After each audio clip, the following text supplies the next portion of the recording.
got that tractor beam out of commission, or this is going to be a real short trip. Okay, hit it!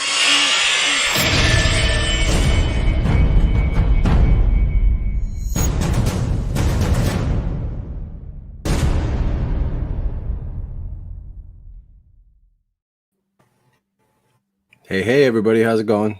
It's Monday night.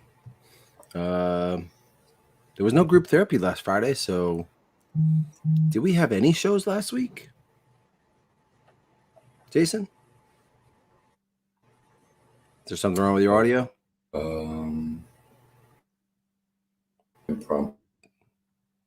Hello? Show. Part of my voice is. Yeah, can you hear me?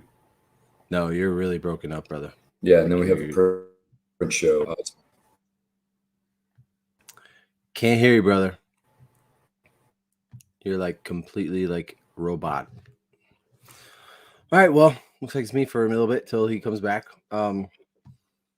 Yeah, I don't remember us having a show last week. My memory's not the best thing either, so might have group therapy. I think we have group therapy this coming week. And more than likely, I don't know this for sure, but I think Cece's probably going to have a print show tomorrow because there was some print news about Celebration, which I was actually interested in because in the past I have bought a couple of the prints from Celebration. That's usually my favorite prints that come out. I don't buy a lot of prints. I don't have the wall space. I'd rather put these up. But you know, I was looking forward to seeing what was coming up, and I have to be honest, I wasn't impressed. I was hoping for like a cool Macquarie thing or something, but I didn't see anything. So they're through Bottleneck, I hear. But that's for CC show. I was gonna show pictures just quickly, but I'll let them do that tomorrow if there's there. Hello, everybody. ARC Trooper Robin Scott, Star Wars Addict 77, aka Jeff S. Okay, and Benjamin, how's it going? The regulars are here. So this was just an impromptu thing. I don't know if anybody else is joining. Jason was probably trying to. I think his internet's all screwed up. Matt's at soccer. Steve is busy with work. So I said, fuck it. I'm just going to go on and start talking. And, I got to talk to somebody about this shit. I can't talk to my family's tired of hearing about it. So, basically, I just figured I would just talk to everybody and get some questions and, just kind of like answer what people are thinking about. Jason, are you there yet?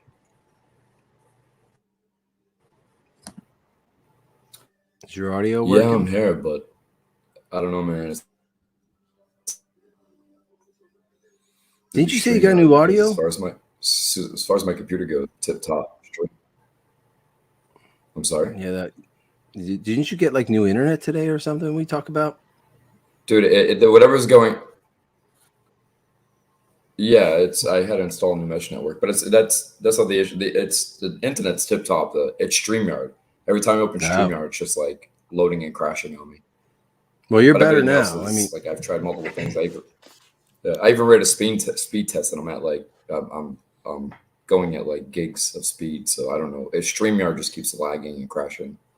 Okay. Well, you've been better for the last like 30 seconds. So I think you're okay.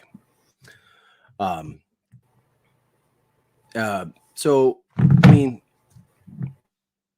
I figure we talk about Celebration coming up. I'll hang on for a minute. If it keeps doing it, it'll be all right. I think you're okay. You sound all right,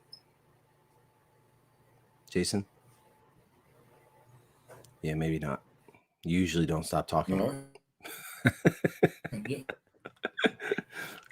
All right. So I figure we talk, some Celebration, see what everybody's got in mind. There's been a couple announcements, a couple guests have been announced. There's one panel that I'm excited for. even though it's the prequels, I still appreciate the prequels, and I still like the models that were used in the prequels.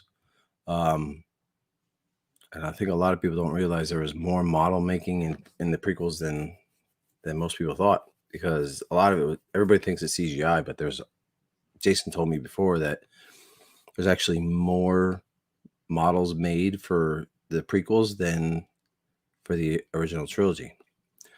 So, yeah, that's a panel. And actually, let me bring that up. That's a panel that I am definitely going to camp out for.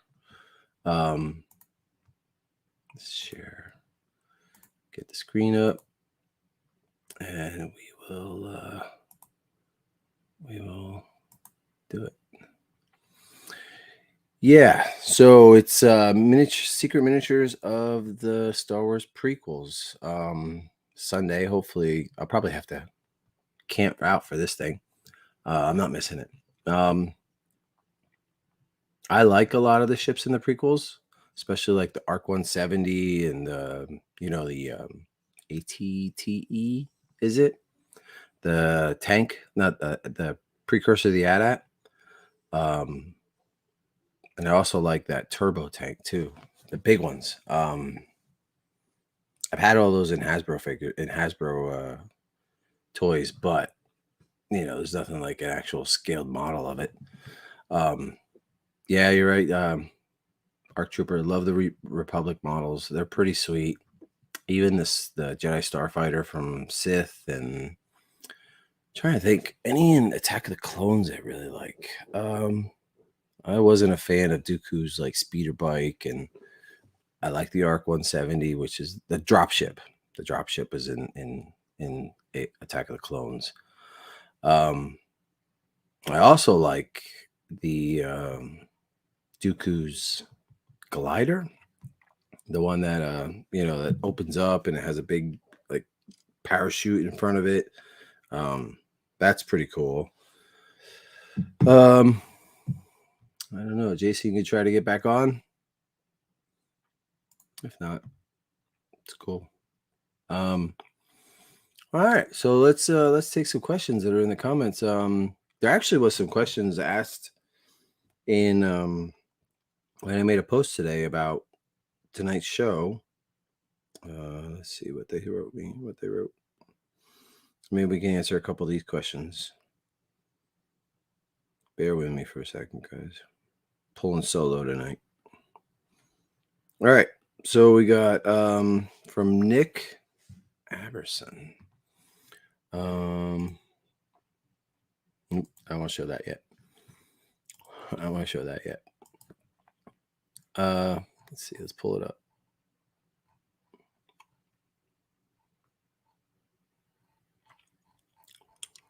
Here we go.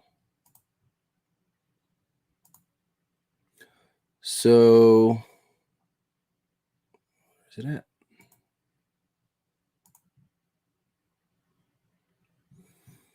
They're missing. Damn it. Okay, beginner question. I find it difficult to see the difference between an unpainted kit and gray primer. To avoid this issue, I use black primer so I can see when I have full coverage.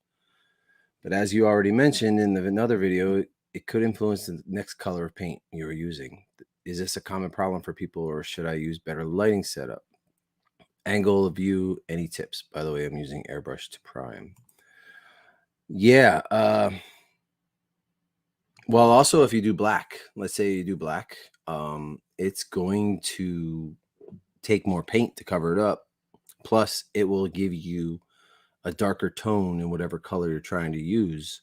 So I did that with my X-Wing, and it took a little bit more, but it also gave the white like a grayish tint to it a little bit. And from what I understand, the models, they used like a black acrylic to underneath. So spraying on top of that, and also they used some black primer for, let's say, the Y-wing. I know that was used under the Y-wing. Jason, Yeah, we'll try this one more time, man. But it's definitely StreamYard. Sorry, I don't mean to Okay. cut in the conversation and throw everybody off. But Nope. I did. Perfectly I fine. just did like 3 speed tests, and StreamYard just crashing on me. Well, you sound fine now, so I'm not. I mean, should be good. Hopefully it holds up. But as for those watching, you can hear I'm a little under the weather. That's why I'm not on camera again. But yeah, if this happens again, then you guys just have to listen and look at Chris's pretty face for the next hour. Not so bad, huh? That's so bad. Anyway, so I was tackling this question that Nick Aberson had asked earlier about Black Primer. Yep. And you left a lengthy. You went back to your old days of your long messages. But it's that long. I think it's thorough. No, it's thorough. It's very thorough and very comprehensive and very well done. There is honestly, I know you're just kidding, but like not even a defense mode. I'm being genuine here. There's sometimes like I remember being that guy, right, where I'm like, hey, this is kind of a noob question. I'm gonna throw it out there, and getting like a 2-line answer, and I'm like, that doesn't help me. No, So that's why I was a little. That's why this time around I was a little bit more descriptive because I was like, a little bit of info can go a long way, or a lot of info can go a long way, versus that little like, hey, do this and that. Because in this situation, there's really no right or wrong way to approach it, right? No. It's all about gaining your feel, gaining like what's comfortable. Everybody even has their own way of like, mixing. There's that whole, thing of like, what's that? Like the floor polish. I think they call it true or something, or future. Or, there's people that are like naysayers, other people who think it's great. Like there's all different ways of approaching things. But that's why I gave them a little like, hey, here's a dark primer. I do a mixture of both, Yeah, but like, so I don't know what to say exactly because if I had used a black primer or even a dark primer on my sandcrawler, I wouldn't have gotten the look that I wanted. Because I used a white primer, I got a very, very faded, like brownish red tone to the color on top, which is exactly what I wanted. And I even noticed if I paint, I did do like some of the greeblies in regular gray primer and then go over it with the roof brown. You can visibly see the difference. That some of the greeblies are a little bit darker than the actual model. So like even this, you're gonna get 2 different tones, right? You're gonna get 2 different. Like when you spray that with the SP lettering, you're gonna get. I mean, it's not much of a difference, but there's still gonna be a difference. Yes. Well, no. Once this is finished, so this is pre-prime. That's why I said in the description and added the picture. I do both. So both of these are rattle can primer, all with an airbrush prime. Right. Once that's blasted with a once over, it'll mend all together, and then I'll do the SP lettering, the weathering, etc. But I do think it's very important to note that. So that makes sense, right?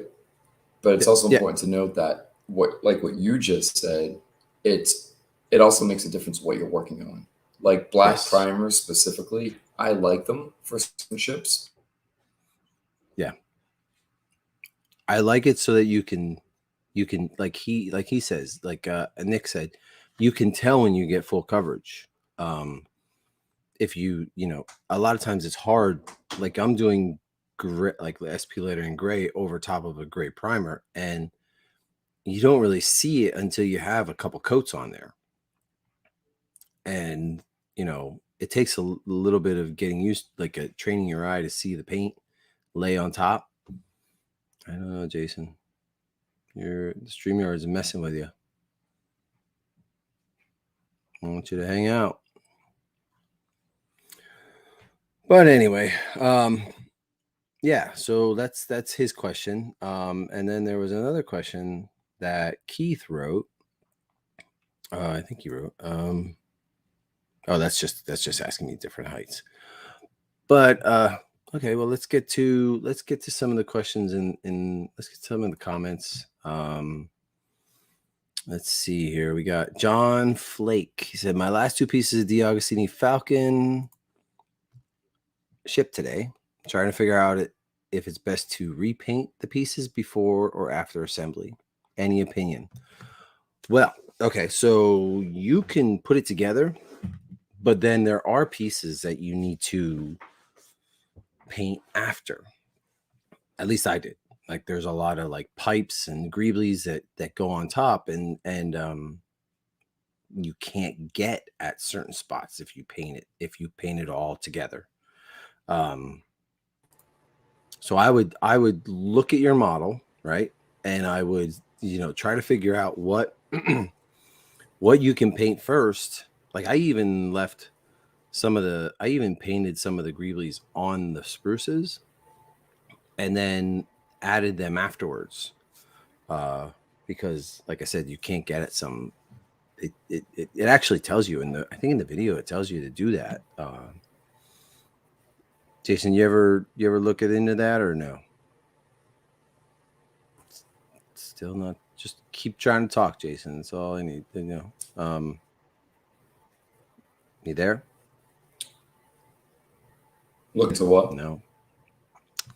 Well, he asked a question about trying to figure out to repaint the pieces or before or after assembly, and I told him, like sometimes you have to paint parts and then add parts later.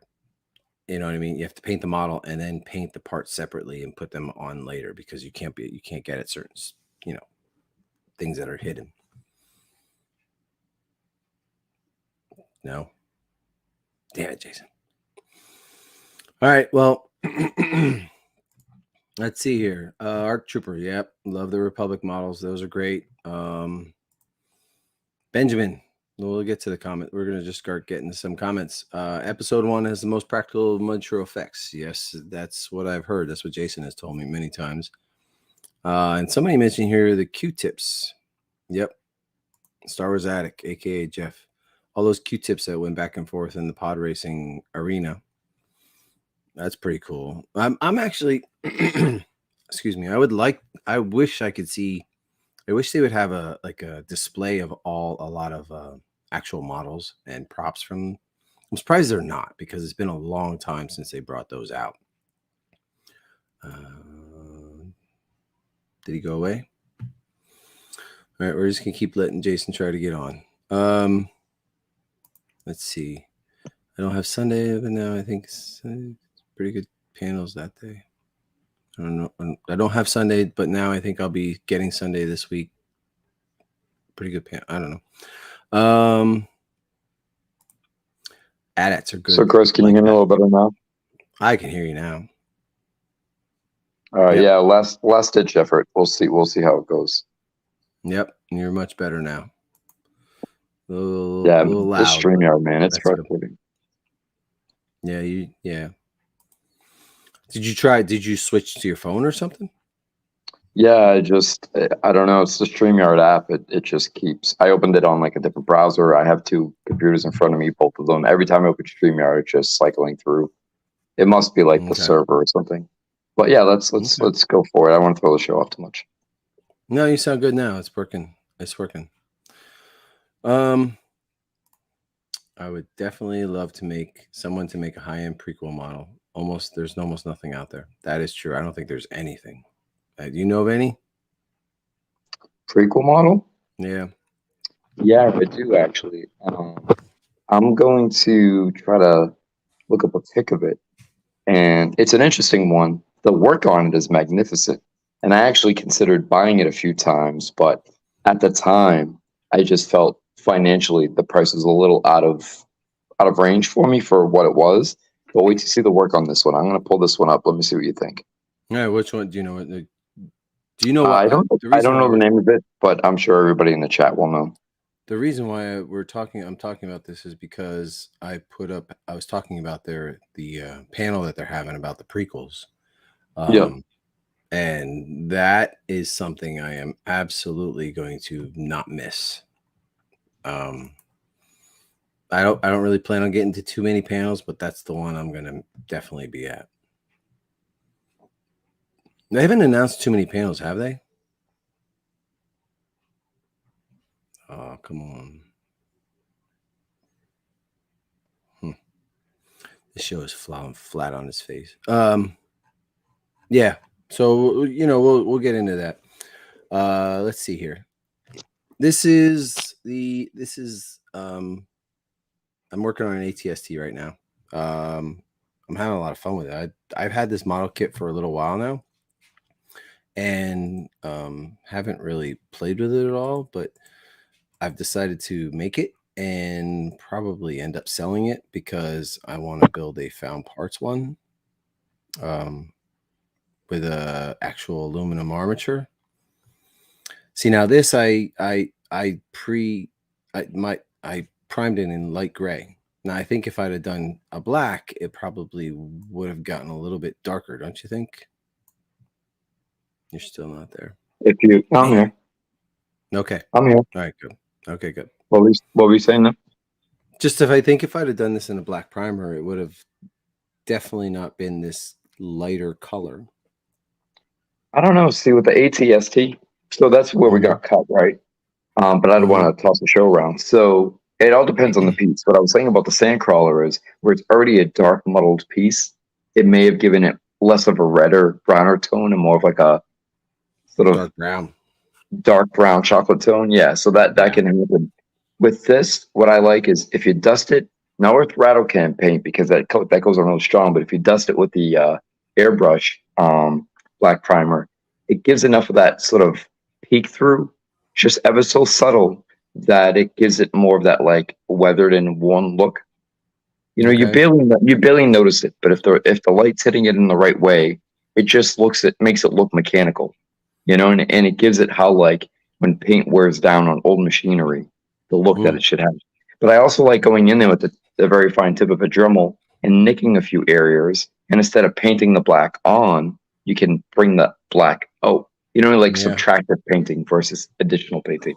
Yeah, this is I took notice that it's very one color, and that means I just have to go over top of it with, you know, like beiges and grays and stuff to make it look aged and not so brand spanking new.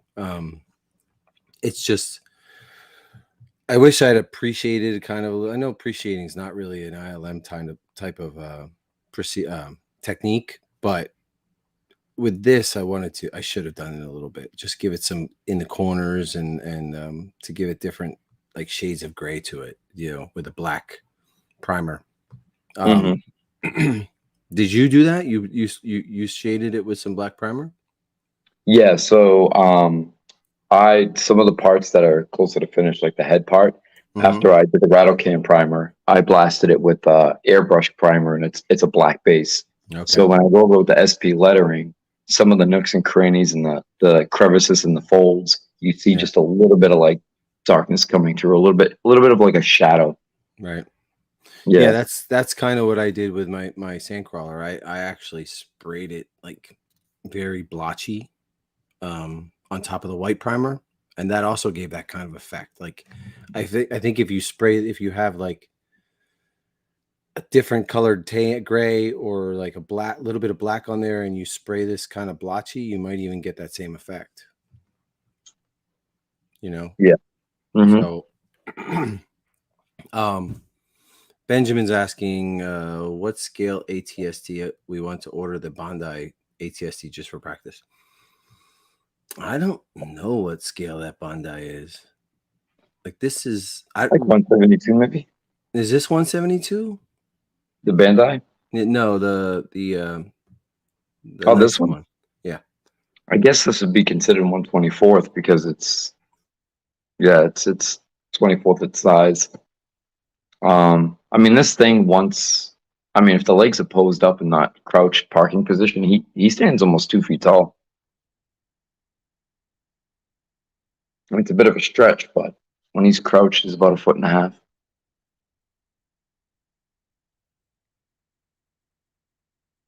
You know, I don't know as far as the number though. Maybe this is 138.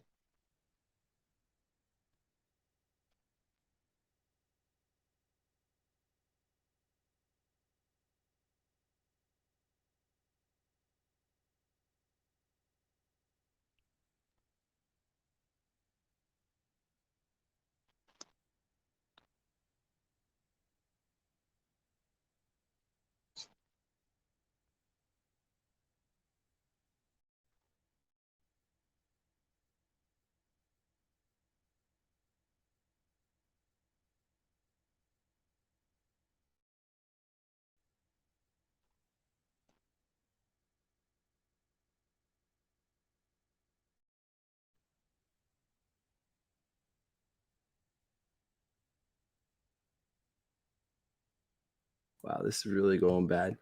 All right, let's start again. After base coat, then any colors. Do you mist your base again before final weathering? Once done, do you matte coat?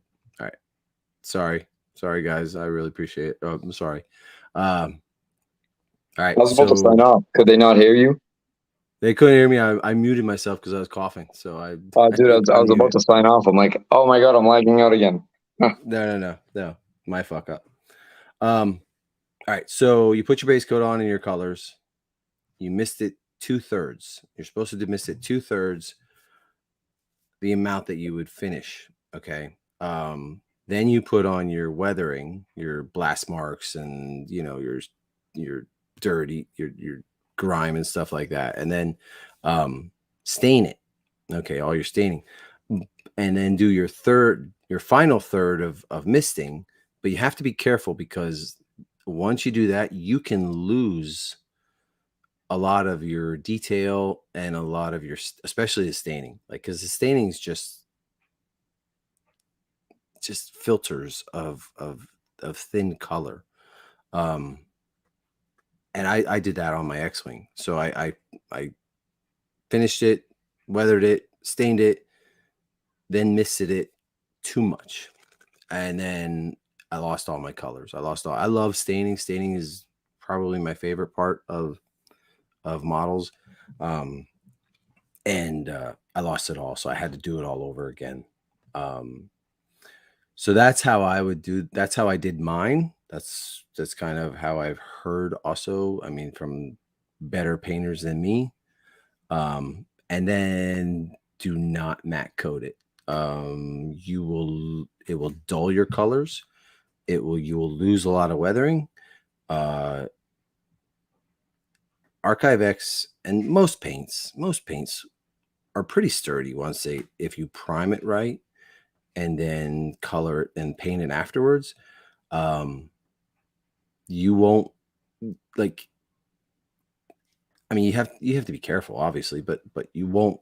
It's pretty sturdy. Like, but don't matte coat. I wouldn't matte coat it unless the only way I would matte coat it is like with my Sandcrawler.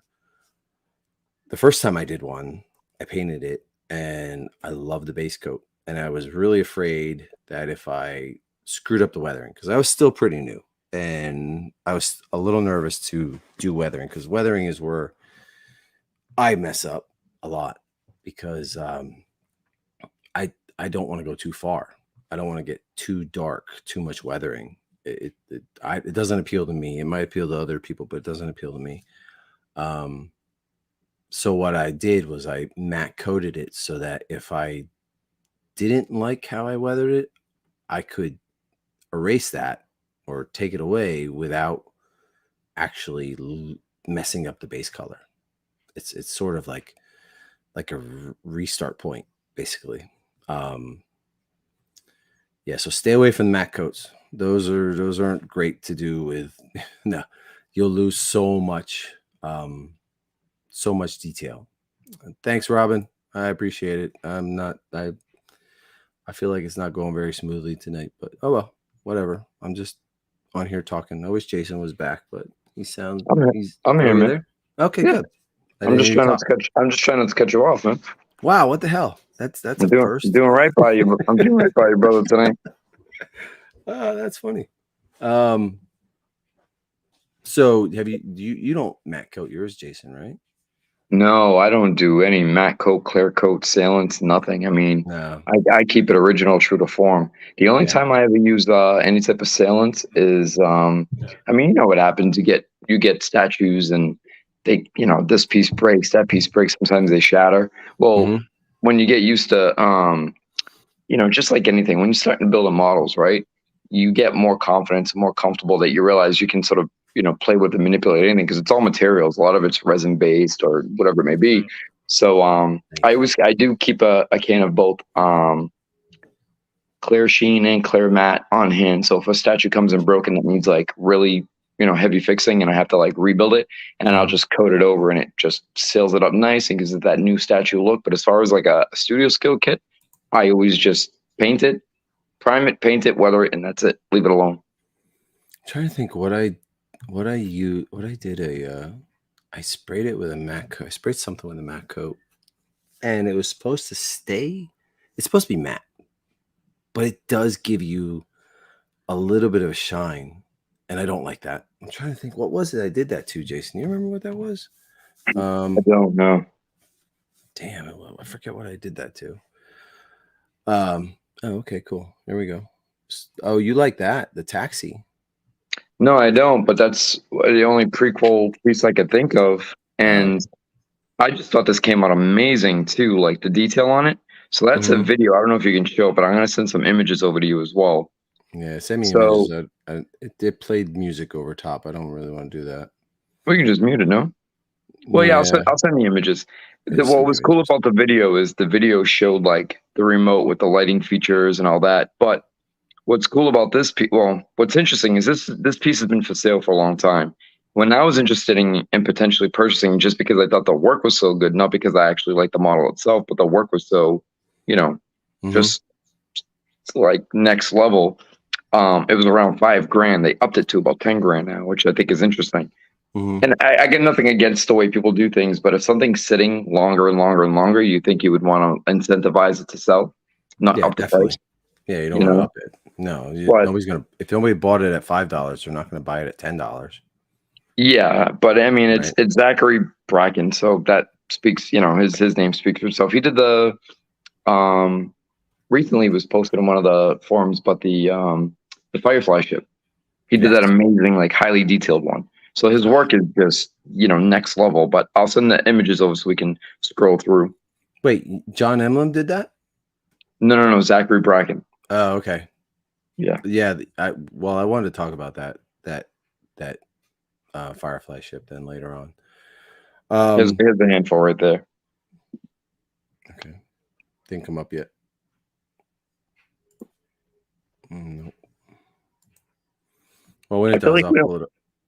Yeah, I feel like we don't get to see a lot of prequel models, and if we do, they're not really to scale. They're very small. Yeah. You know. What do you use for staining? Oil, Starship Filth. Well, there is a really good oil paint that's called Starship Filth that I actually I know Jason Eaton uses it. He that's pretty much where I heard of it was Jason Eaton's video for the ion cannon. And it was the first time I used oil paint. I never used it before, and I liked it. It's really good.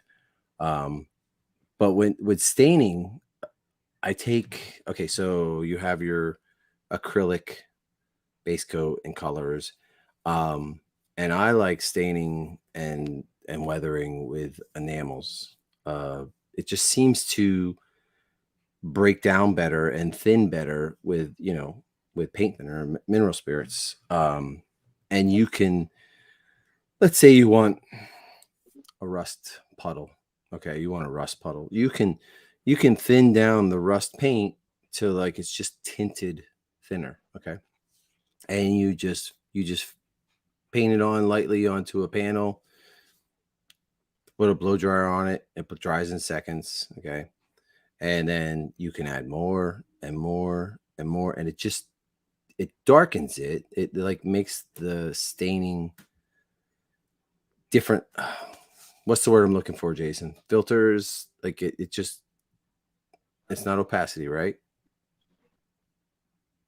Jason, you're not there. God damn it. But then you can also like if you have, a puddle of oil, it's supposed to be like a puddle of filth or oil or rust, you can do different tones. Like the edges can be lighter and then the inside the middle can be darker. You just take the enamel paint, thin it with paint thinner, and then just apply it, let it dry, build it up. That's I don't have the picture. I'll bring up a picture later of what I'm talking about. Let's see if I can find it. Let's see, ArchiveX. Nope, that ain't gonna work. Oh well, I'll find it then. Let's look up ArchiveX, and then I can bring up. Oh, Jesus Christ, my search function. There it is. ArchiveX paint. Here we go. I love this site. because it gives me so many ideas for paint wise. And let's look under here for my name, and it'll bring up what I'm talking about. There they are. Ah, here we go. Perfect. So this is what I mean by staining. See the rust. Okay, that was all applied with enamel that's thinned, and then you can build it up, build it like this was painted, stained, but then I added more here. Like this might be one layer. This is probably like 3 layers, and then these streaks were also built up layers, and these over here as well. That's what I mean by staining, Scott. Hopefully that helps. You back yet, Jason? Yeah, I'm here, man. No? I haven't left. Okay. Oh, I asked you a question, but you weren't there. Oh, sorry. Yeah. I was reading something to. So like this is also what this is the part I love, this staining. That's what my favorite part is of models, is the staining. I try to find ways to add it everywhere I can. Like this is on the Falcon D'Agostini one. This is some staining here with on the Sandcrawler. It's a nice down little here as well.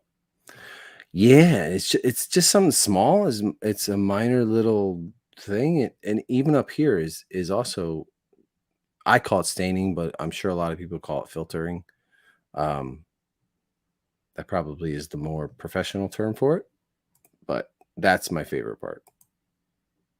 I didn't do much staining on this, but here again, here's some more staining on the X-Wing. And a lot of that is just, putting it on there, blow drying it, just so that, the paint thinner dries up right away. So, yeah, there you go, Scott. Let's see here. What else do we got here? We're talking about beards. That's cool. Code 3 has a Republic gunship. Yeah. It's small. It's a smaller one, yeah.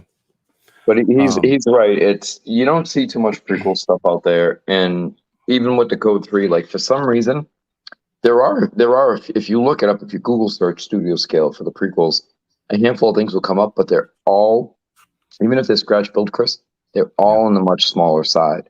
Are they? Yeah, it's interesting, and I'm not sure why, because some of them are highly detailed, but they really, they just made them in a very small scale. I mean, I'm sure there's got to be a few out there on private collections that people have made, but prequels have some really interesting ships. Yes. I saw that the ATTE. Is that the right one? Is that from the prequels? It's like the AT-AT. Yeah, when they're like riding it. Yeah, they ride it like a horse almost. Like you can see them basically. Yeah, I don't think you're riding it like a horse. It's an AT-AT, but they're not like an ATSD, but they're not covered, right? No, it's the it's the one. I'm sure you haven't watched Clone Wars, but it's the one that Captain Rex it's Rebels. I'm sorry, Rebels. It's the one where Captain Rex is on top and they're fishing for these worms in the desert. It's like a AT-AT basically, but that one has I've seen that it has a physical model made for the movie, and it's pretty big. It's almost it's comparable to the size of a ATST from Jedi, that size. Oh, okay. So let's take this question. I'm a newbie to models and studio scaled vehicles, but one thing I always wondered is why do they cost as much as a 1/3 piece, as 1/3 scale pieces like P1? What's P1? Prime one. Okay. So there's a few different reasons. Is he talking about a kit, model studio scale vehicles? Okay, so if you're talking about a finished piece, Hazard Blue, the reason being is if you're getting it like built, painted, etc., and there's 2 answers to this, that can really get up there in price because you're talking about time, right? So picture like someone who's a salaried worker or even an hourly wage worker, right? So let's say it takes you, 45-hour work week to earn X amount of dollars. So it could take you, not all in one sitting, but let's say it took you 30 hours to complete a build from, beginning to end, and then X amount of hours to paint it, etc. Plus that skill set, that takes time to learn, plus the resources. And this is, we mentioned this in the last chat when me and Chris were on, when Chris was talking about pricing, because you always want to be fair with people, right? You always want to say, hey, Mhm. this is a friend or this is a collector. But what you have to take into consideration is when you're adding that snow, you realize it's going to take 6 jars of snow at $18 a jar, or you thinner or cleaner or whatever. You have to factor all that stuff in as well, right? Especially on a Yep. larger vehicle. So these are all small contributing factors. And then also, depending on the level of expertise and the person who's doing it, that's also. But if you're talking about just a straight up kit, like something that you're going to actually tackle, build, paint, etc., on your own with your own Mhm. resources, they can still be pricey and expensive. And the reasons for that is because the due diligence, the amount of time, effort, and energy that has gone into, noting, detailing, tracking down the parts, and then casting those parts, building those parts up and making, because it's not just about tracking down the parts and finding them, but you have to assemble the kits in such a way that makes sense for the end user when they go to build it. So either way, the process is complicated and very time consuming. And a lot of people put the value on the visual aspect of what they're buying, like, oh, I'm buying a Millennium Falcon, so that should cost more than an ATST or a Sandcrawler because of the size. But sometimes you might have a smaller vehicle that is a lot more complex than a bigger vehicle. It all depends. And it's the time, effort, and energy that you're paying for, and not necessarily the piece. I mean, you're paying for the piece, but that makes sense, right? You guys, Chris, I mean, it's making Yep. sense, right? So It you're is. paying for you're primarily paying for the labor versus the actual product. Right. The product is just what you receive is a byproduct of the labor, but it's the labor that you're paying for. That's why the price is something that is hard to justify. And really, you're okay. Let's say you take a model and let's say like the ATST or the Sandcrawler, like $2,000, okay, or $1,500. That is probably still way cheaper than, like in 1 week, a person might make $1,000 salary.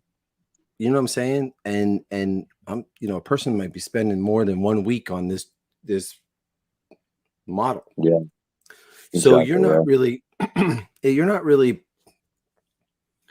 It ends up that the model maker puts a lot more time into it than he's getting compensated for. Yes. And and you don't want to overcharge, and you don't want to, because nobody wants to pay too much for something. It's like it's a fine line where you um either go too far or too little. If you go too little, you end up losing money. If you go too far, they'll say no and they'll be like, I don't want to buy it. So Exactly. Jason, just so you know, I sent a link to Benjamin and Robin if they're interested in joining us tonight. Like, bring some more people on to talk. Yeah. I think Sounds good. Ben's going to join us. Just so you know. Yeah. But yeah, that's a good question, Hazard Blue. A lot of people look at the price for studio scale models and they're like, "Fuck that," which is, It happens all the time, and yeah, it's good that we have a lot of different variations today, especially with the current technology of laser cutters and 3D printers. So if you look Mhm. at an ATST, right? If you have a kit and somebody builds and paints that kit, you're looking at maybe $1,500, give or take, a little more, a Yep. little less, depending on the time and effort. Right. If that's scratch built, you're now talking at closer to 4,000 or 3,500. Yes. Yes. And people are going to be like, well, what's the difference? It's not, and it's not even the detail. The argument isn't, oh, it's so much more detailed because it's scratch built. It's because some of those pieces, you're literally buying some kits that cost over $100 to strip one piece out of it. Yep. And the amount of time, effort, and energy that you go through to collect 42 kits to build one piece is going to tack on another $2,000. And you're getting it pretty much how you see it on screen with no variations or revisions. Yeah. Um, Yeah. and And kits that's an interesting thing. kit. I mean, scratch build one is absolutely way more expensive. It's just because there's a lot more time, a lot more resources, a lot more thought put into how you're going to make something scratch build. Like you're taking a sheet of styrene, flat sheet of styrene, and you're trying to shape that into, you know, whatever, like a ATST head, you know. So it's a lot more involved than just buying a kit, sanding it down, cleaning it up, and putting it together and selling it, painting and selling it. One thing. Sorry. One thing I like to recommend. Sorry about my voice, guys. One thing I like to recommend for those who are interested in like starting out, don't want to spend too much, go with the 3D printed kit because there's a lot to work with.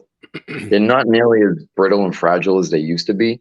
Technology's coming along where they can handle a little bit more roughness. I mean, still gotta proceed with caution.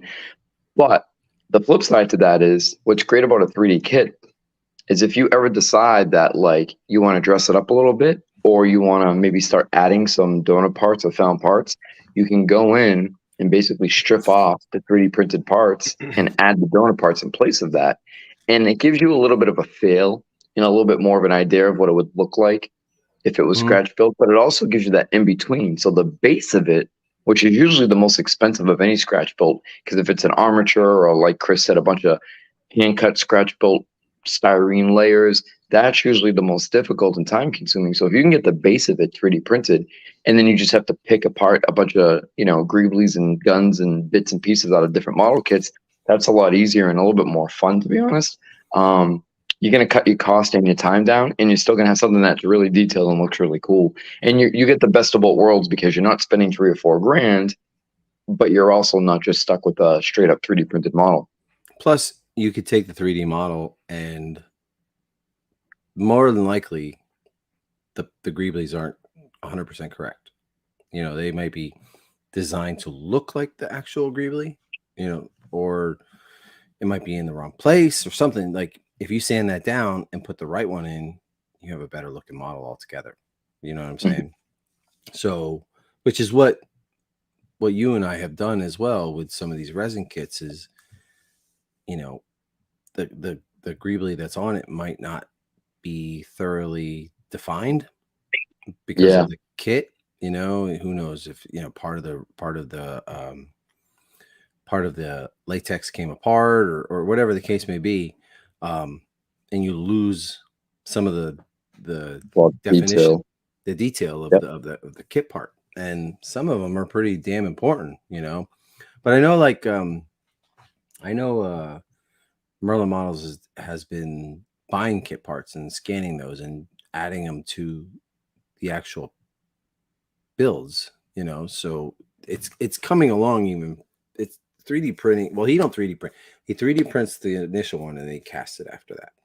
So you're not getting a 3D print from him, but you're getting, like, say, like Sci-Fi Models or Max Repley or something like that, you know. So, but we're still great. I mean, apples and oranges, but still great kits, right? So yeah, if you want to test your hand at something, I think Max Repley is a great way to go because you get decent. I mean, I don't want to say bad. You get decent detail. I don't want that to come across the wrong way. A great detail, and you're not paying an arm and a leg, right? But you also don't have to sit there and work with hundreds of pieces.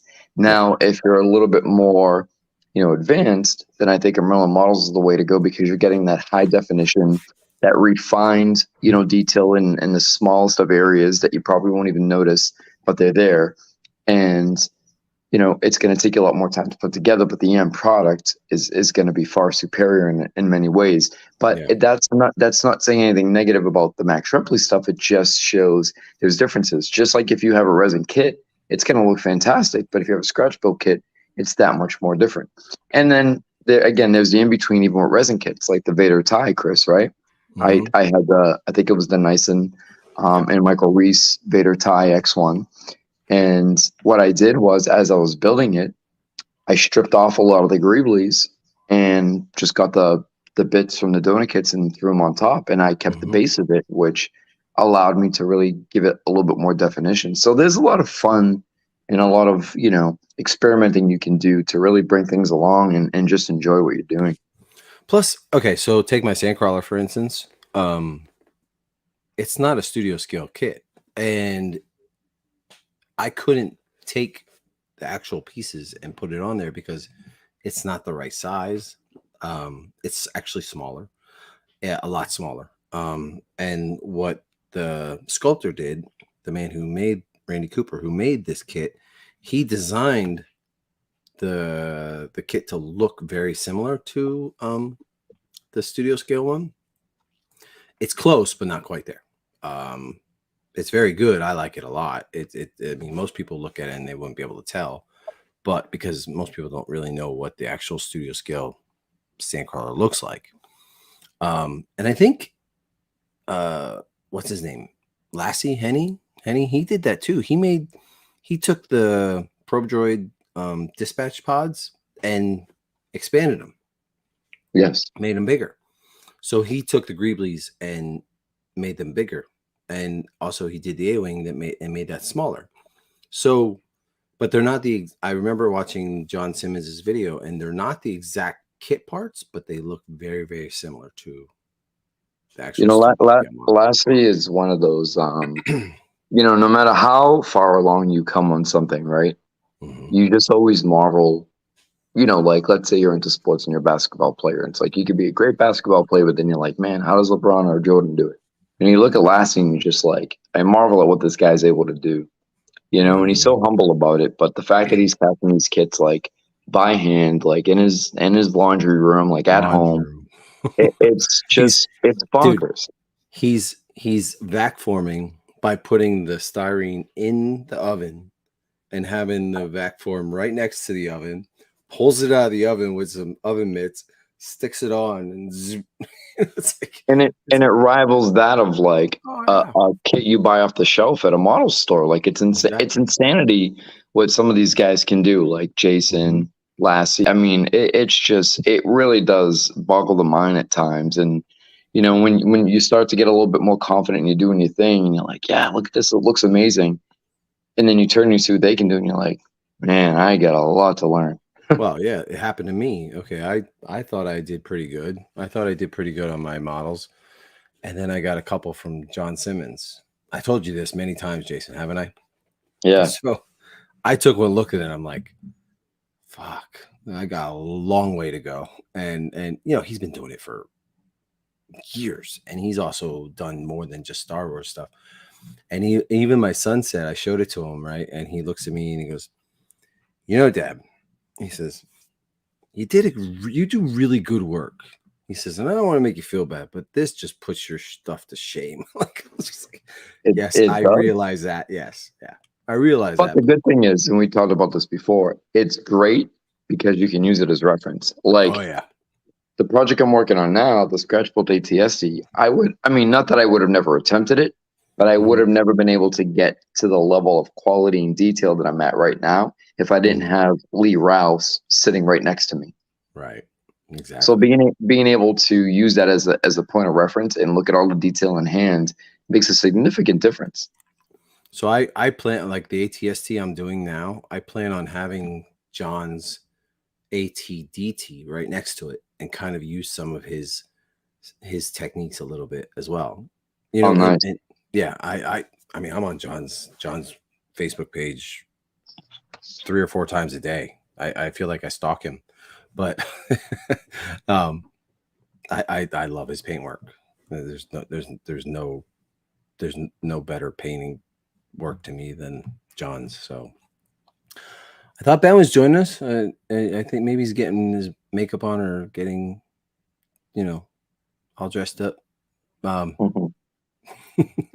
So yeah, Robin said he was coming, but anybody else got questions? I mean, we pretty much came on here just to answer some questions in the group.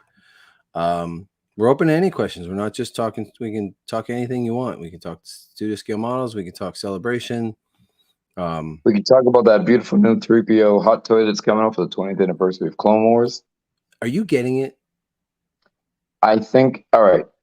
Most people who watch know that I'm pretty much purging my hot toy collection with the exception of a handful. Right. But there's no attachment to Clone Wars, the movie, nothing, even the character. I mean, I like 3PO. Don't get me wrong. I actually do like 3PO. I know you're not a fan of him. I like him, I'm not. but for some reason, aesthetically and visually, the way they executed the look of him in that manner, I've liked it when I watched the movie. I liked it when Hot Toys first showcased it, and I saw that like 4 years ago. So I think I'm gonna grab that as just one of those figures that like doesn't go in the collection or on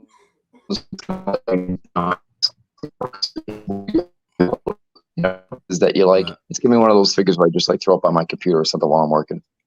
It looks amazing. Don't get me wrong; it looks fantastic. But I am not a fan of C-3PO whatsoever. I like him in Empire and I like him in Star Wars, but I don't like him anywhere else. Hi, Benjamin. How's it going? Hi, how you doing? Can you hear Good. okay? Yeah, we can hear you just fine. All right, awesome. Good to actually talk to you finally. You too. You guys have What's been going in the on, chat brother? every show. Hey, Jason. Robin will be back in a moment. Yeah, okay. So, you guys start tackling studio scale models, or yet, or no? I'm wanting to get into it. I've done some armor modeling, and I really want to do it right, but I don't have $2,000 or $3,000 to throw at a model right now. So, but I do want to start practicing getting my feet wet again with some Bandai, like 1/48 scale. Yeah. There you go. Then, yeah, I'd love to get back into. I would love to get even some of like the Bandai Perfect Grade, like some of the $500 models. But I think it'll be a while before I'll be spending a couple of grand on a model. But I've been watching the show and loving it. Most models aren't that expensive. Most kits are not that expensive. Like you could figure a kit to be, okay, let's take the AT-AT, for example. That was $1,000. Yeah. But most kits Jason, Craig, you know exactly what I'm talking about. It's hard to get a hold of a resin kit. Like it is actually pretty difficult to get a hold of some of these kits that like a X-Wing or a B-Wing or, whatever the case may be. Start out with 3D printed ones from Max Repley. I mean, it's a couple $100, and if you can paint it, and it actually doesn't require a lot of building. So if that seems like a monumental task, building and painting. No, it's not really I just want to refresh some things. I'll send you some photos later of a couple of the armor models that I still have. Okay. And given the fact that it was 15 years ago, I'm not embarrassed about how they look. No. And at the time, I didn't have all the equipment I have now. Okay. So, Benjamin, sorry, I'm going to cut you off, but you also have, I mean, you technically have a specific set of skills based on the fact particular set of skills. Well, seeing the fact that like you guys do the cosplay, you do the biker scout. I mean, those don't just come to you all pre-assembled and pre-weathered. I mean, I know they can, but I think you put a lot of work. You put a lot of work into that, right? Oriented. Yeah. So, and I have. I think I talked to you once before in a couple of shows. We invested and got a Wata airbrush. I think it's the Evolution CR. And I've been mixing my own cleaners and different things, and I have been practicing with some different weathering techniques. I just hate to waste some amazing kits and Archive X paints, but I've been practicing on props, and I definitely want to get back into some of the modeling. But I want to start on some of the Bandais, and then I certainly want to get back into, or would like to start on some of the studio scale. I just want to make sure. I feel like I wouldn't do it justice if I jumped straight into an expensive studio scale. Yeah. No, I agree. When I first started back into it, I did what your approach is, which I just went with like, simplistic pieces that I felt comfortable with. It was more my comfort zone. And then from there, I was like, okay, I'm getting a little bit more confident. Let me step up a notch. A little bit more confident. Let me step up a notch. And then also navigating and figuring out what's what. And just like any part of collecting, whether you're doing like, cosplay, or I hate to use the term cosplay specifically, but like you're building up a stormtrooper, biker scout. Common term. So like, yeah. So the thing is like, when you first get into something, you end up spending so much more until you when you start learning how to do things yourself and you start figuring out what you need to buy and how to do it properly, not only does it look and look so much better and is it so much better quality, but you're spending a little bit less because you have the knowledge and the experience. So yeah, I think starting at a set point and then working from there is the best approach. And the Bandais are great because when you finish them, they display beautifully. Like you can Yeah. throw them up at any collection and they look And I fantastic. know it's a slightly smaller scale. I think the ATST is 148. So Okay. it's not bad compared. I mean, I'd love to have a 124 and eventually I will, but I think the 148 is like $27 on Prime. Oh, really? So, I mean, just to practice some of the weathering, some of the paint chipping techniques. I love the Imperial armor. And the reason I want to start doing that is I think it's most similar to what I had a fascination to before, which was World War II armor. So like Yeah. German armor. Yeah. Okay. I didn't start small. I just jumped right. I didn't do any of that. I should have probably, but I just jumped right in to 3 big kits, Well, and if you have the finances to do that, absolutely. We've been making some big purchases. We bought a lot of new camera equipment over the last month. So yeah, I wouldn't say I have the. I I'm wouldn't not say I against really. spending money. I just hate wasting it if I can't give it it's what it deserves, the respect. Yeah, you want to Jason, do it justice. Yeah. I'm not. I don't have a lot of finances to throw out there, but yeah, I'm right there along with you guys. Like I don't have. You guys did make us spend our first or order our first Regal Robot order. Which one? A couple of weeks ago. We got 3 of the grav charges, and then we got the droid. What is it called? I went blank. The restraining bolt. Yeah, the restraining bolt. Oh, And okay. then we also got some thermal detonators from Roman Props. So Okay. we got Nice, one, yeah. and Eben. Oh my gosh, Eben sent us one, which is so unexpected. But Which one? From a Regal Robot? no, I'm sorry, not from Regal Robot, but all the same week. I'll show Mhm. you. Yeah, so the 3 magnets from Regal Robot, which is even the magnets, man, is second to none. Like Chris, from visiting, like they actually hand paint those like right in the studio. Fantastic quality and Yeah, there's a whole table. fantastic. There's a whole table of Yeah. them lined up. He just goes Yeah. down and paints them right away. And fantastic customer service there. And then So the we- Roman Props, their thermal detonators are fantastic. So we had mentioned that we wanted to get the clean version when we were on Eben's show, and he had mentioned no, it has to be weathered. I'm like, no, I think I'd like the clean. I might weather it myself. Okay. So he sent us the clean, but he had talked us into it, so I ordered the weathered. So they both arrived the same day, like a week ago. Awesome. And they're awesome. I need to do a review, but I tore my whole office and everything apart. So I haven't really posted much photos in the last week or so, but I need to get back into it. Jason, Now, go ahead. Jason, Yeah. Jason, this question here, Lassie's A-wing, the decals aren't going to be correct, right? Because it's a smaller scale. Yeah, it's a different scale, but you can always. So what I was going to do, was you can buy decal paper, Mhm. use it on an Onto inkjet it? printer. Yeah. Use it on an inkjet printer, and just use a decal setter, and that should do the trick. All right, you're gonna have to make them and send them to me. Yes, sir. I'll do that. Okay. Yeah. So Benjamin, I was gonna ask, the thermal detonators from Roman Props. I don't remember. Do those come pre-assembled, or are they Yeah, like the KR where you have to build them up? No, so I'll show you. They're pre-assembled. Okay. Once I cover my face, it focuses. There we go. So it's pre-assembled, and it's really simple. Just uses 2 batteries. He numbers each side. So it really does just snap in there nice. And, of course, Oh, nice. yeah, so I've been wanting one for a while, and I'm so afraid that they'd stop making them. So it was the next thing we wanted to get. Is that the correct size? Yeah. Well, so wow. well, as far as I know, I think they replicated it as closely as they could for Return of the Jedi, and then he actually provided them for Mandalorian. Okay. So from what I understand, they used the Mandalorian version. Now, I don't think that they used the weathered version. I think they actually got the clean and weathered them for production, which is why I wanted the clean. But now I have some of both, and I'm really excited. Robin definitely wants. She's holding off whatever funds for RS if they come out with a Bausch helmet. So the weathered will go with hers, and then the clean will go with the RS Biker Scout helmet.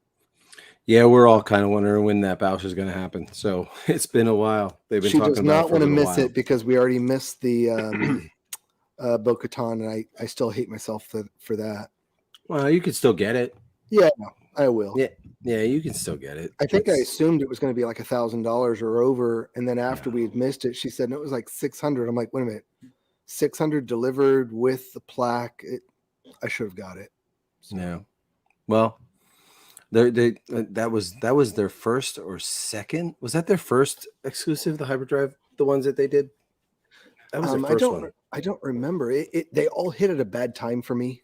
Yeah. So that's the reason why things hit at a bad time all the time. So yeah, I know, but everything that comes out is a bad time. That's for sure. You know, so like right now, I'm saving for Celebration, and something just came up, and I'm like, I gotta wait till after Celebration. So yeah, something big came up. So we want to see all you guys at Celebration. Maybe a following year, especially if they do it in like Orlando, would be awesome. I think they skip. They go to UK, and then they'll come back to Orlando. So it might not be for 2 years. Maybe I'll go to the UK version. Yeah, hang out with the guys at RS. I'd love to. Yeah, we have enough air miles saved up. I want to make a trip to Germany soon and see everybody. So that'd be fun. Jason, you still there? Yeah. Mm-hmm. Oh, okay. Wasn't sure if you were still there. Usually when you're not talking, you figure you're not there. So you guys, what made you guys decide like that you wanted to start? Like you said you were doing tanks before, right? Me? That's how yeah. Yeah, so I did tanks maybe 15 years ago before I met Robin, and we've just been busy with other things, and we really started getting back into Star Wars really full force really in the last like 3 to 5 years, but we started I got her a strong interest into it, only about a couple of years into being married. Yeah. She loves it. I know I'm incredibly fortunate. Not that many couples in the Star Wars collecting groups, but she's incredibly supportive. She actually wants more things than I do at the moment, which is an awesome. Do you guys collect anything other than Star Wars, or you do other IPs? So not a lot. I do have some original props from Alien, like Prometheus. Okay. Fortunately, Alien is a less expensive franchise to buy original props. So I've purchased some from Prop Store, and I've got a few things from production from individuals that work on this. Cool. But yeah, not a whole lot of other. I mean, I know some of you guys love Blade Runner. I love the aesthetics of Blade Runner, but I don't have any pieces. I'm not really a big fan of Blade Runner, to be honest. I love the aesthetic. I love Blade Runner. Yeah, I love the aesthetic. I just don't have anything. I think the iconography of particularly the first Alien, because John Mallow worked on Alien in between Star Wars and Empire. It even delayed production on the next film. So some of the things crossed over, even like the blasters and some of the helmets like that you saw on the set. I think the one helmet with the button on the front that says like push for something on the set of the Nostromo Bridge was the helmet that matched the flight suit that Bosk wore in Empire. Yeah. So they crossed over some things, and that I just love that, the connection. So Jason, I want to talk about, what I want to talk about, right? No. You don't? Come on, you know exactly what I've been gushing over today. Oh yeah, go for it, man. Oh man, I'm getting it. I'm getting myself a new studio scale model. It's wow. Yeah. It's Milano. I have been lusting after this for a while, and I found a way to get one. Yeah, I am over the moon. I'm gonna have a chance to get one of these babies. It's big. Oh, damn it! What happened? It's big. It's about 30 inches wide. Yeah, it's and big. 15 inches high and lights up. Let me see if I can find. I know I had the pictures up here. Damn it! What did I do with them? No, come on, man. I'll have to find them. But yeah, it underneath it has like a lot of lights too. Are the lights included, or do you have to do that yourself? Oh no, I'm not doing it myself. I'm getting it built Oh. by somebody. So this is something I'm really excited for. Oh, here No, we go. I love the modeling stuff. We've been enjoying you guys' shows on it. Yeah, it's all we talk about, right, Jason? Yeah. Mm. It's pretty much. I call him at least once a day, right? Sometimes more, and I'm usually waking him up. But you know, and sometimes I interrupt his important work. But right, Jay?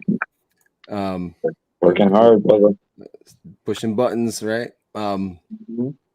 But like I'll call him and I'll talk to him for like 3 hours on my way home from New York City, and just that's all we talk about.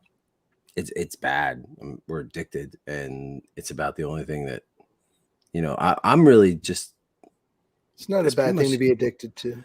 It's pretty much the only thing I'm into right now is models, and, you know, vintage too. I like vintage a lot, but everything else is pretty much I secondary. I haven't gotten into it, but I think I've mentioned to you guys maybe in passing. Started finally pulling up just a few pieces of all the vintage stuff that the three of us brothers had as kids. Okay. So nothing carded, but I did come across the box for our original Millennium Falcon spaceship. Yeah. So we still have the box for that. Most of the things we opened, but we took really good care. I don't of all have of our anything stuff. from when I was a kid. I have Oh, really? nothing. No. The We have- nostalgia factor on that, Benjamin, is fantastic, huh?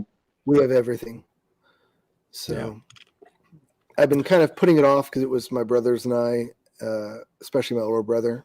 Mhm. And then I ended up kind of barely kind of getting into it, just kind of a couple pieces at a time. It was just too much to get out at once. But it's been nice. I thought there'd be more questions in the group. The last time I did this, there was a lot of questions, but not much today. So, you got anything else you want to talk about, Jason? No, I'm just kicking back, enjoying some conversations. So, Yeah. Well, it's good to have you on, Benjamin. It's been. I mean, you guys have been watching us for a long time. Your camera's really clear. So we just bought a new camera. That's why I'm not buying too much Star Wars stuff. We had an EOS R, and we just bought an R5, brand new, like a week and a half ago. Mm-hmm. Oh, nice. So I haven't even taken any photos with it. It's just been used for video so far. Probably need to test it out a little bit, but you know, this comment here, honestly, my collection didn't change for years. We're talking 25 years, probably 27 years. And now that I'm on this channel, it's changed drastically. It has changed. I used to only collect like Hasbro 3 3/4 figures. Now I don't collect them at all. I mean, I collect the vintage, but, you know, like RS has changed my view of collecting Regal Robot. Absolutely. And, you know, and people like Lee Ralph and Eaton and Simmons, they've changed my collection drastically. I don't buy any 3 3/4 figures anymore. Yes, the Merlin model ATA is shipping. Yes. Let's talk about that for a minute. Yes. So notifications came in today. Mm-hmm. Keep in mind though, because it's a run of 100. I don't think all 100 are hitting at once. I think they're shipping in batches, kind of like what Regal Robot does. Well, they'll, like, if it's an edition of 75, the first 15 or 20 will go out. so on and so forth. So I just say that because you know how sometimes anticipation and excitement, you see people, couple people getting it, and all of a sudden everybody's bombarding Merlin models with emails. Just if Oh, you got your shipping, yeah, if you got your shipping notification, you know you're in the first batch. They should be coming in soon. Yeah, people and have I been think that, people have yeah, been hitting him up right and left on that what the hell you call that that service that talk what is it called, the the Discord. Discord? Yeah, every now and then people are like hitting him up. Hey, did my payment go through? Did my payment go through? He's like, yeah, it did go through. I'm sure he's tired of answering that question, but he's gonna hear a whole new a lot of new questions coming with shipping.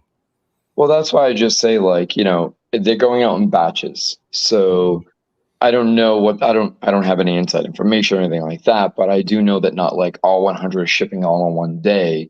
So they're probably gonna, you know, let a few out every couple days because, you know, keep in mind it's a lot of pieces to handle and ship and logistically get it correct. Just as you would like with NYC statues or anything like that. So as they start coming in, I think I think it's gonna be a game changer because there's a Yeah. lot of uncertainty there, right? Specifically surrounding the price for an unfinished kit. But I think once these are in hand, this is the show improve where people are going to see what they receive and be like, okay, now I know what I'm paying for. Right. And in addition to that, when when ours arrives, ours being me and Chris, we're going to jump on and it's not going to be quite an unboxing because it's going to be difficult to unbox something like that, like you would a statue or a figure. Yeah. But you know, we're going to remove some pieces, showcase a little bit of the packaging, talk about you know what we have in hand. You know, maybe do just a little bit of a you know a build of it, maybe a leg or something like that. However, it works out. Showcase some of that and how it all comes together, and maybe even do a couple episodes around that. But I'm really excited to have this in hand because there's been a lot of stuff. Like I said, technologies has allowed for a lot of things to open up and a lot of things to come forward as far as studio skill stuff. But this is the first time we're seeing this level of quality in a ready to build kit without Yep. having to like spend hours of cleaning or guessing what parts are missing or you know Well, trying to figure out what's what. And not what I having to hunt down all the kits for found parts. what Mm-hmm. I also want to point out too is Exactly. Jason. What I also want to point out too is, you know, if you want these kits to keep coming out, support them.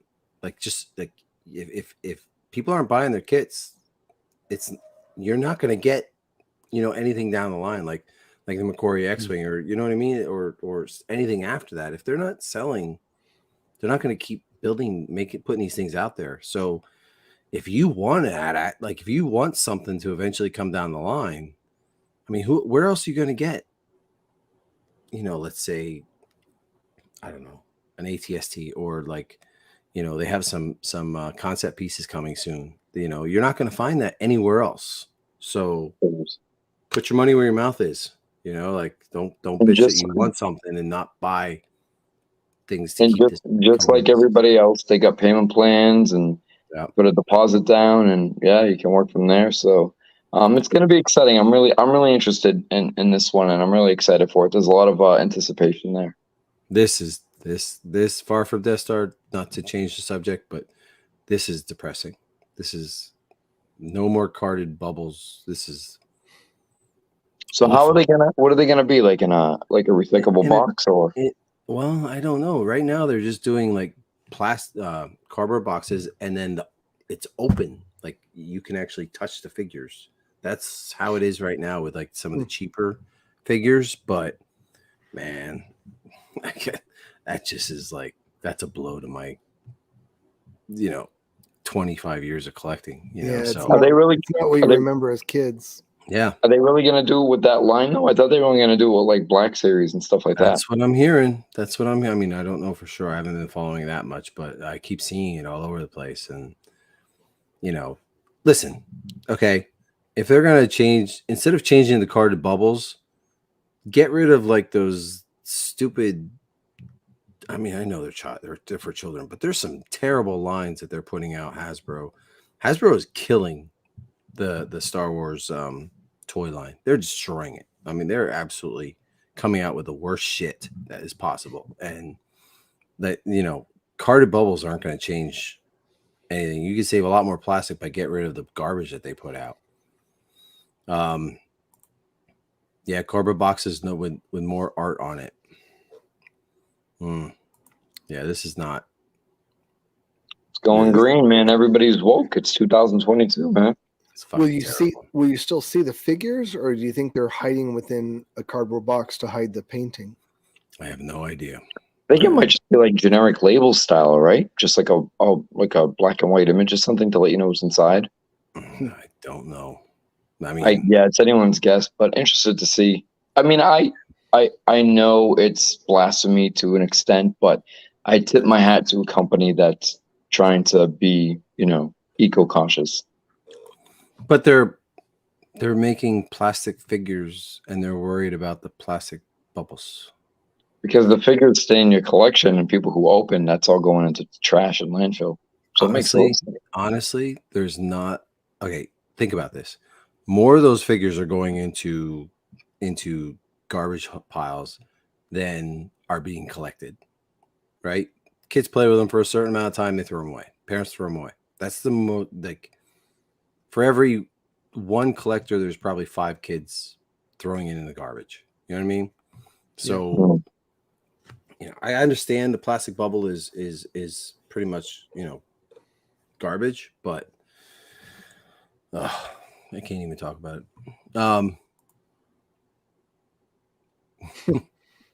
You asked for I ask for the plastic straws at Starbucks. I definitely do. Say, Jason, I cannot drink out of a paper straw. I can't. Oh no! It makes me gag. No, like a soggy, wet straw is not. So I don't even. What is coming out May 4th? Have we heard anything lately? They did drop just a little bit ago. There's a limited 5,000 piece Ahsoka Tano hilt from Shop Disney. Now, from what I understand, I don't have any Ahsoka Tano hilts, but from what I understand, it's the pre-existing hilt, but it's limited to 5,000 pieces because it now comes in a special box.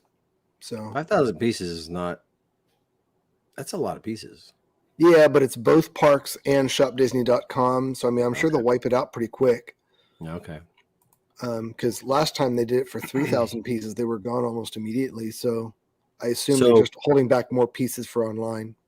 So the RS Sand Trooper, does anybody know? Because a friend of mine asked me, and I don't know the answer to this question, but what time is it dropping? Does anybody know what time it's dropping? So is it UK time? Is it East Coast? Is it American time? Like, what? Do you know what time it's dropping on May 4th? I have no idea, man. I didn't even think about that. Yeah, a friend of mine asked me, and I was like, I'll try to find out. But I mean, other than asking Andrea, but I'm not buying it, so I don't want to bother her with it. I'm going to hold off for a full commission. So far, I've only been buying full commissions of RS stuff, so I'm going to try and keep that up as long as I can. Okay, RS usually at 6 p.m. their time. It's 10 a.m. for PST time. All right, so that would be 1 o'clock for us. Yep, 1 o'clock for us. Mm-hmm. All right, well, that helps. Good. Oh, you know what? I'm talking about it, and it's not up there. There we go. Far from Death Star. Thank you for the comment. Mandalorian bust. Looks interesting. Beautiful. Yeah, it does look good. The photos look great. It looks amazing. Is that you, Jason? Nope. I'm sorry, it's me. I can mute for a minute if you want. I got it. Disney Park Sabers are great for the money. They are. I mean, yes, there are some that are like really thick, which I'm not a fan of, but some like Darth Maul is actually a pretty thin one. It's good size. I am very interested in the RS deal, but any idea how much? Because it's a signature. Usually their signature stormtroopers are like 350 pounds, right? But it's an HTPE. So it's going to be 500 or 600 pounds, right, Jason? Yeah. Hmm. Yeah. Yeah. Signatures are usually around that 556 range. HTP shouldn't jump it up too much, but an extra 45. I'd say it'd be between 550 and 6. But when has an RS piece not been worth the money, right? Oh, it's definitely worth the money. But there's not much I wouldn't buy from. In fact, there's nothing I wouldn't buy from RS.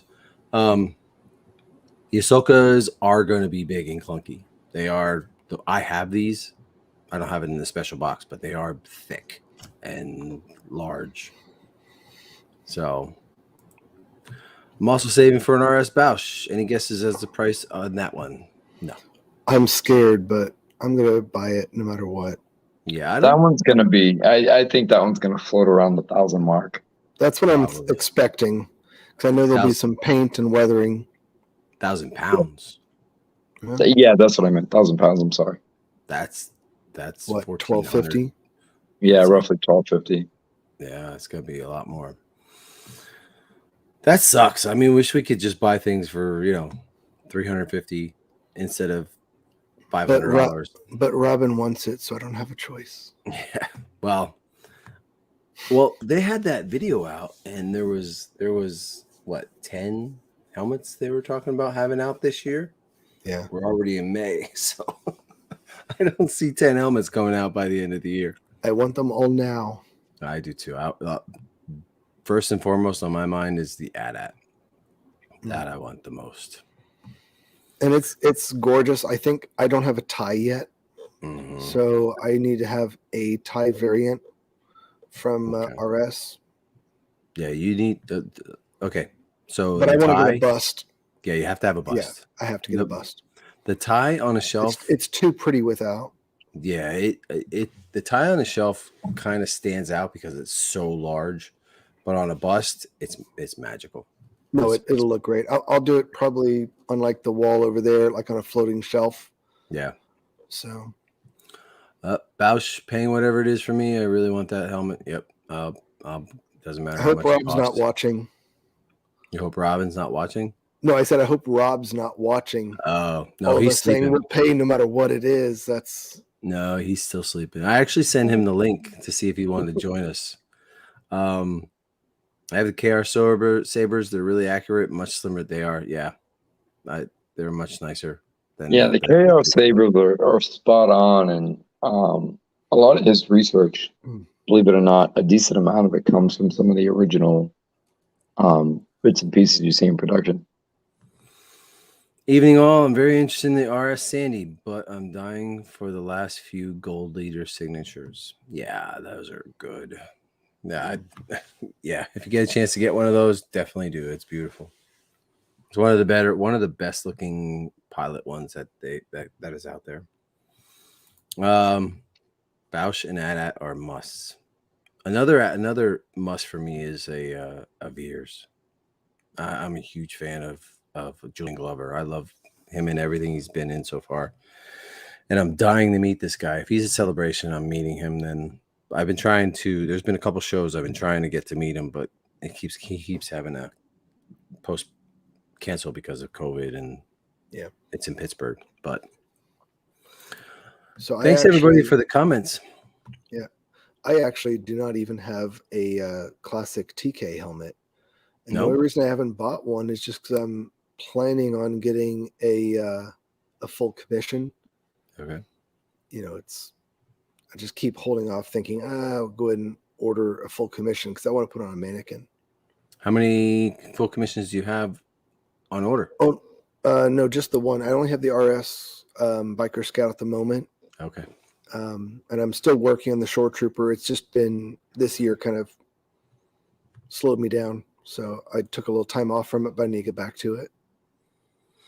How many gold leaders are left to sell? Okay, so we sold the first 25 on our group. Probably sold about 20. There was 5 already sold. I think it's a run of 50, right, Jason? I'm not sure. I think it's I don't quote us on that, but I think it's a low run. Yeah. Yeah, it's not high. I mean, they had to go back and have the guy re-sign all these signatures, but I thought it was a run of 50. So, but definitely get it if you can. What happens? No, that's not going to happen. That ain't going to happen. I think they'll put some little time between. Yes. I mean, what's the last release they've had? I mean, what? Boba Fett was the last release? No. Technically, Yeah. I mean, there hasn't been the another. updated scope, Yeah, but I mean, like like an signature. official new release. Yeah, no, it's Yeah. been Boba was the last. Boba was the last, and our exclusive, the concept. That was the last one. The concept kit. Besides that, it was Boba, which we've had our Bobas for a year and a half now. Not this past Christmas before that. Yeah. So yeah. I think Rob said there's probably 25 left. Oh, you're right, Russell. Biker Blasters. Yep. But helmet wise, it was probably Boba. RS has not sold a red leader, but they have made red leader helmets. Yeah, Matt got one. Matt doesn't have a red leader. There he does. No, he doesn't. He has I'm pretty Biggs. sure. No, I'm pretty sure he does. He definitely does not. He has Biggs. He has Wedge. He has Red 5. He does not have a red leader. That's for sure. Think we'll be Seabass this year? I hope so. No? I don't think it'll be this year. Yeah, I'd be fine with that. Give me a little more time. Yeah, I think if anything, it's next year. I think AT-AT is I think AT-AT's coming next. I think that's going to be the next one they talk about coming out. So, I mean, AT-AT's been being worked on for a little bit, right? AT-AT's been worked on for like 5 years. Because I remember, like officially ready to drop. Like it's been being worked on for a little bit, right? Yeah, it's probably like right before the fire. I remember they were talking to us about really going in on it. Right? Yeah. Yeah. I'm glad they didn't lose more. Lose more what? Well, I mean, in the fire. I'm glad they were set up as a fail-safe.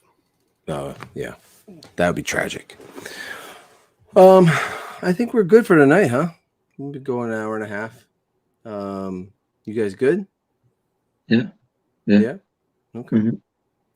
I think the AT-AT is next. Hey Harry, how's it going? We're about to sign off. Benjamin, thank you for joining us. Thanks for letting me jump on. Yeah, a lot of fun.